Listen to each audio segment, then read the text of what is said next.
There's a special kind of buzz on Embarkation Day. The skyline drops away, the ship towers overhead, and your brain flips from everyday life to vacation mode in a single heartbeat.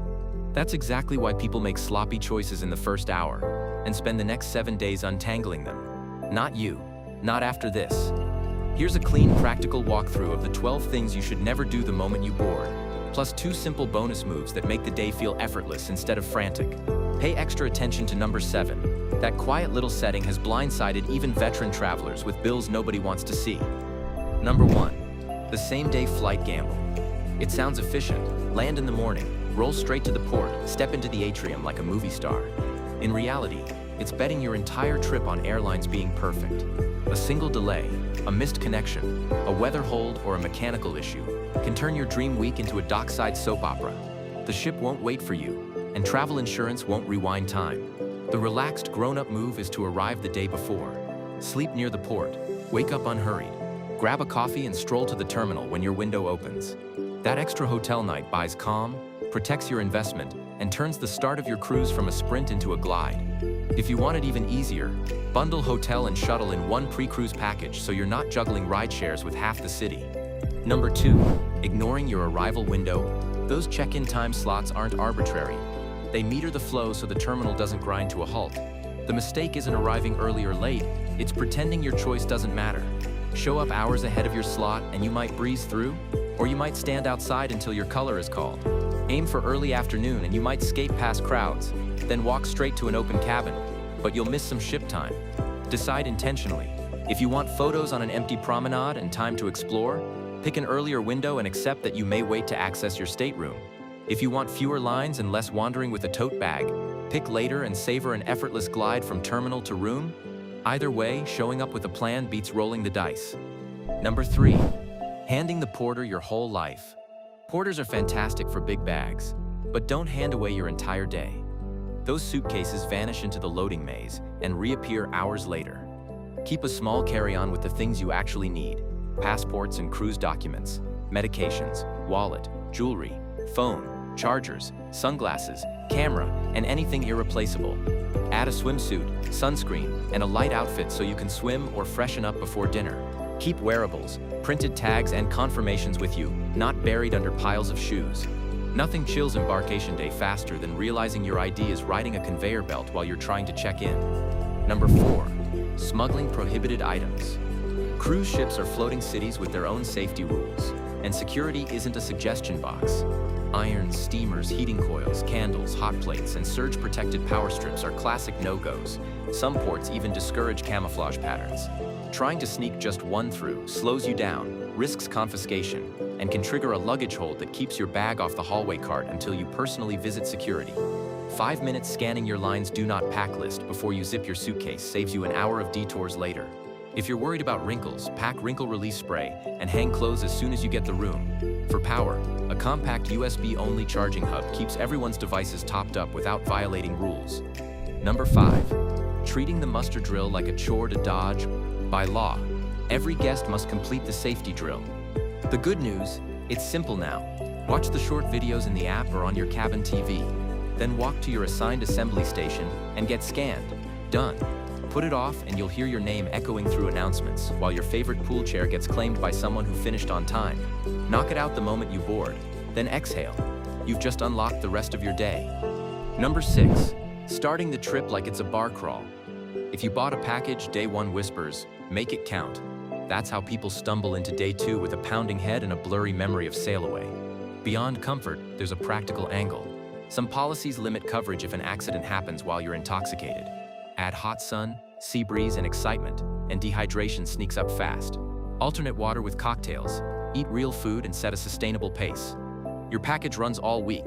You don't need to win the bar in 3 hours. The best version of day 1 is awake, hydrated, and happy when the first night show starts. Number 7. Forgetting to switch your phone to airplane mode. This one silently melts wallets. Once the ship leaves shore, your phone can latch onto maritime cellular service. That roaming isn't part of most plans. Background syncing alone can stack charges before you realize anything changed. Make a ritual of it. When lines cast off or the horn sounds, airplane mode on. Then manually turn Wi-Fi back on if you purchased a plan. Do it before you take that first sail-away photo. No drama, no surprise invoice, no frantic call to your carrier a week later. Number 8, missing the actual departure. You don't have to love the pool deck party. You do want to witness the moment the ship slides from the pier into open water. It's the real mental switch from land to sea. If loud music and conga lines aren't your flavor, find a quieter vantage point, a forward observation area, your own balcony, or an aft bar where the wake spreads like a white ribbon.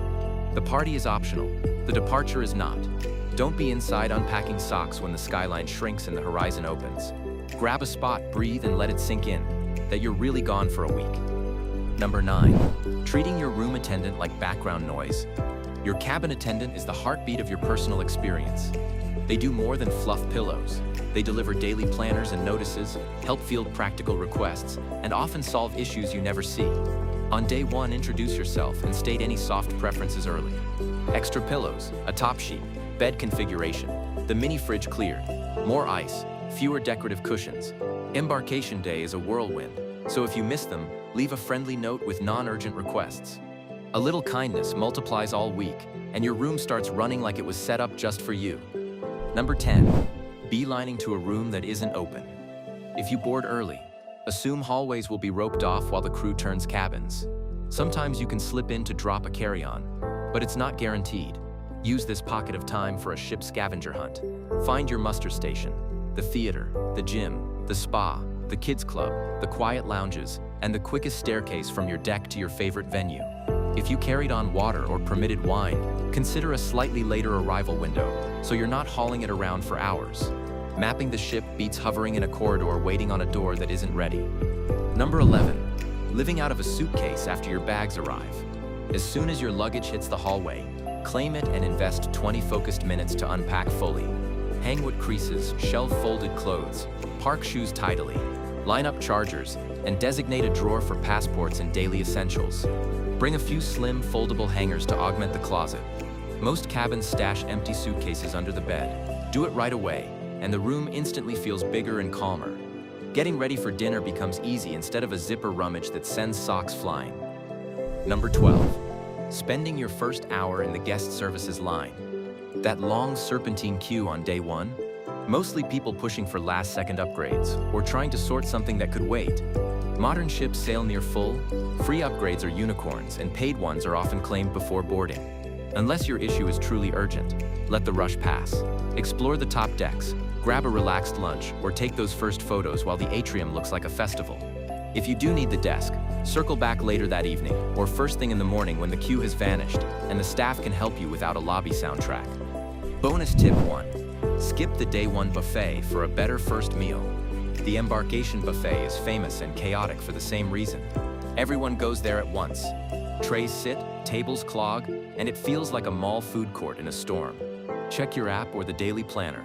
The main dining room or another included venue often opens for lunch with made-to-order plates, real silverware, and a normal decibel level.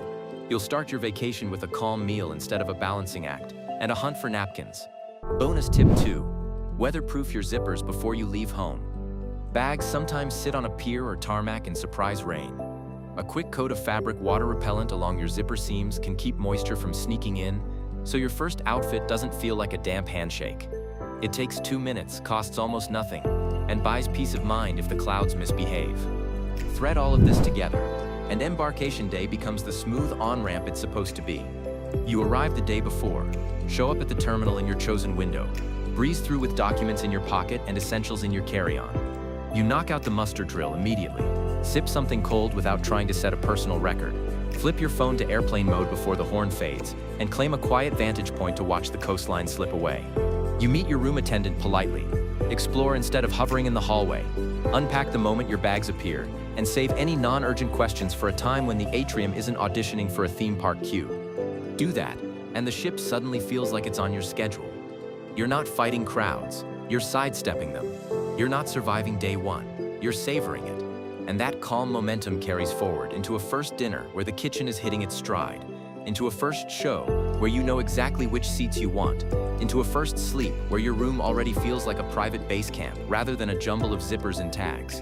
The difference between a good cruise and a great one often lives in these tiny, deliberate choices made in the first few hours. If this helped you set the tone for a smoother start, drop Compass Crew in the comments so I know you're one of the insiders dialing in your vacation like a pro. Tell me the day one move you never skip. I'm reading through to build an even stronger list for the next guide. And before you go scout your sail away spot, hit the like button and subscribe so you don't miss the deep dive playbooks that keep the ship working for you instead of the other way around. Here's to a calm check-in, a perfect horn blast, and a first night that feels exactly how vacation should.